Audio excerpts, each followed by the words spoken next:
Welcome to our new channel. Don't forget to subscribe so you can receive all our new content. In the heart of a peaceful valley lay a village named Green Hill. It was a place painted with the greenest greens, where tall trees whispered secrets to the wind, and a small, sparkling river giggled as it flowed by. This was the home of a young boy named Aidan, whose heart was as wide and curious as the sky above. Every morning, Aidan would wake up to the sound of birds singing and the warm smell of baking bread. His days were filled with simple joys. He loved playing by the river, skipping stones across its shimmering surface and watching them dance.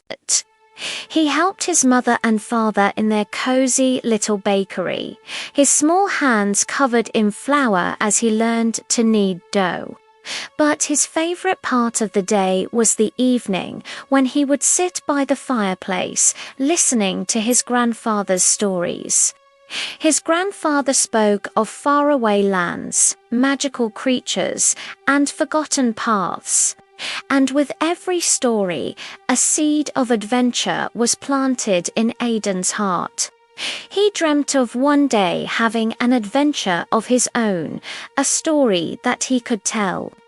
One sunny afternoon, while exploring near the woods that bordered Green Hill, Aidan saw something extraordinary. Perched on the branch of an old oak tree was a bird unlike any he had ever seen. Its feathers shimmered with the light of 1,000 suns, each one looking as if it were spun from pure gold. The bird tilted its head, its eyes like tiny intelligent beads, and sang a melody that felt both strange and familiar. Aidan stood mesmerized. As quickly as it had appeared, the golden-feathered bird spread its wings and flew deeper into the woods, leaving behind a single glistening feather that drifted gently to the ground. Aidan carefully picked it up. It was warm to the touch, and it seemed to hum with a soft, magical energy. He knew with a certainty that filled his entire being that this was the beginning of his adventure. Holding the golden feather tightly, Aidan felt a pull he couldn't ignore. It led him towards the forest of echoes, a place the village elders spoke of in hushed tones. They said the forest was enchanted, that it held ancient secrets. As he stepped under the canopy of towering trees, the world changed. The air grew cooler, and the sunlight trickled down in dappled patterns, dancing on the mossy ground like scattered jewels. The forest was alive with sound, the rustling of leaves, the distant call of birds, and a faint musical humming that seemed to come from the very earth itself. Aidan walked deeper, guided by the gentle warmth of the feather in his hand. He wasn't scared. He was filled with a sense of wonder and excitement. It felt as if the forest was welcoming him, inviting him to discover its mysteries. Soon he arrived in a small, quiet clearing. In the center stood a large, ancient stone covered in moss and vines.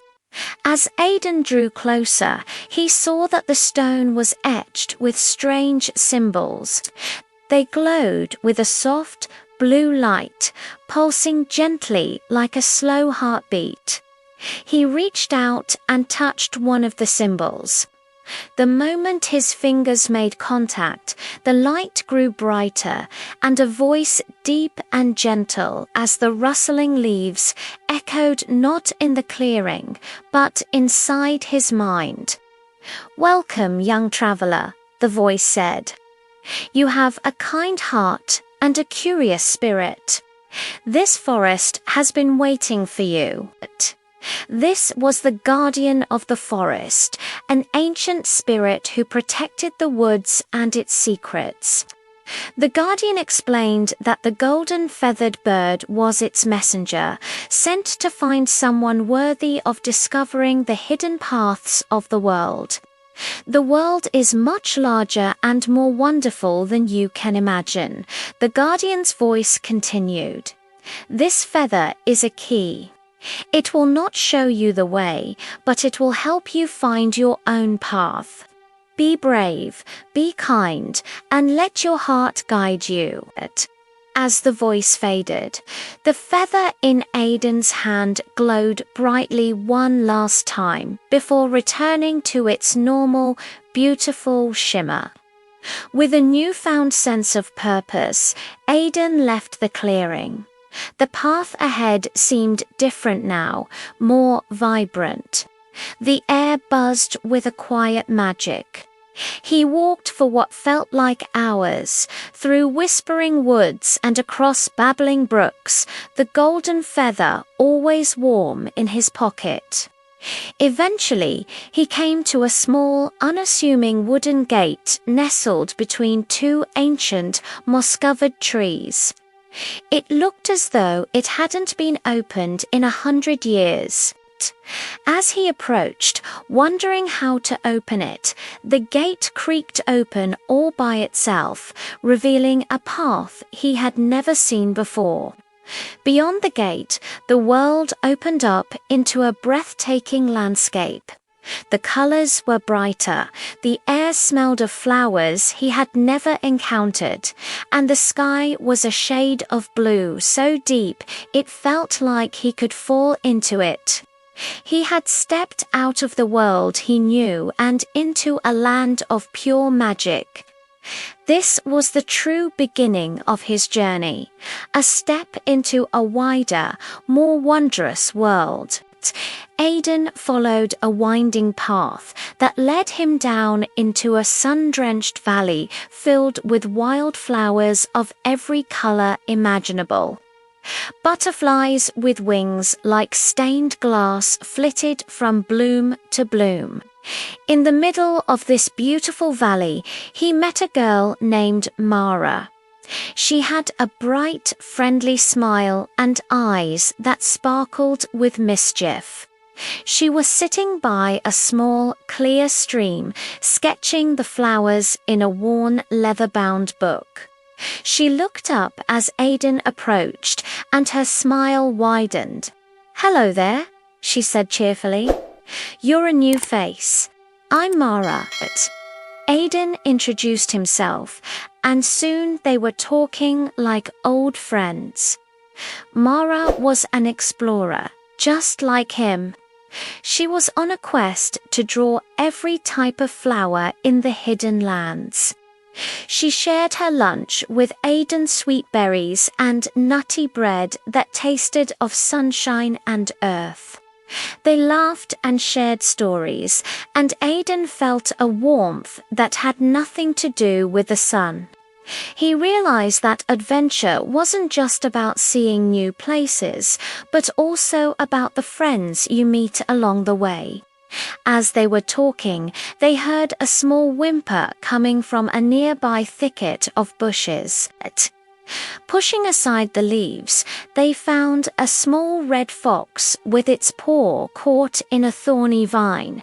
The poor creature was scared and in pain. Mara, who knew a lot about animals, spoke to it in a soft, soothing voice. "It's okay, little one," she whispered. "We're here to help." While Mara calmed the fox, Aidan carefully worked to untangle the thorns from its delicate paw. It was a slow and tricky process, but he was patient and gentle. Finally, the fox was free. It licked Aidan's hand in gratitude before limping a few steps and then turning to look back at them with its intelligent, dark eyes.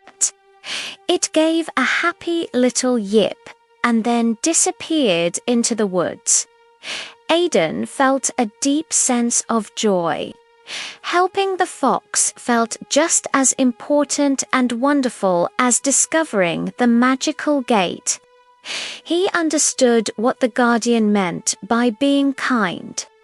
Kindness was its own kind of magic, a magic that connected all living things. Mara decided to travel with Aidan for a while, their paths aligning for a time. Together they walked through whispering meadows and climbed gentle rolling hills. Mara pointed out the names of different plants and birds, and Aidan told her all about his village of Green Hill and the guardian of the forest. Their journey was filled with small discoveries and shared laughter as the sun began to set. Casting long golden shadows across the land, they reached the top of a high hill. From there, the view was simply astonishing. Before them lay a vast, beautiful landscape that stretched all the way to the horizon. There were sparkling rivers that wound their way through emerald forests, distant mountains capped with glistening snow, and a sky painted in shades of orange, pink, and purple. It was more beautiful than anything Aidan had ever imagined, more magical than any of his grandfather's stories. Aidan took the golden feather from his pocket. He held it up, and in the light of the setting sun, it seemed to catch fire, glowing with an inner light. He felt a profound sense of gratitude for his journey, for the courage he had found, and for the friend standing by his side. He let go of the feather. Instead of falling, it floated in the air, spinning gently, and then shot up into the sky, leaving a trail of golden sparks behind it, like a tiny comet. It circled once above their heads before disappearing into the twilight. Aidan knew the feather's job was done. It had opened the door for him, but now the path was his to walk. He looked out at the endless landscape before him, his heart full of courage and wonder. His great adventure had truly begun, and he knew there were countless more discoveries, friendships, and acts of kindness waiting for him just over the next hill. And as he stood there, watching the first stars begin to appear, he couldn't help but smile. He finally had a story of his own to tell. Thank you for watching our story. We hope Aidan's journey inspires you to find the magic in your own world. Don't forget to like this video and subscribe to our channel for more enchanting adventures. See you next time.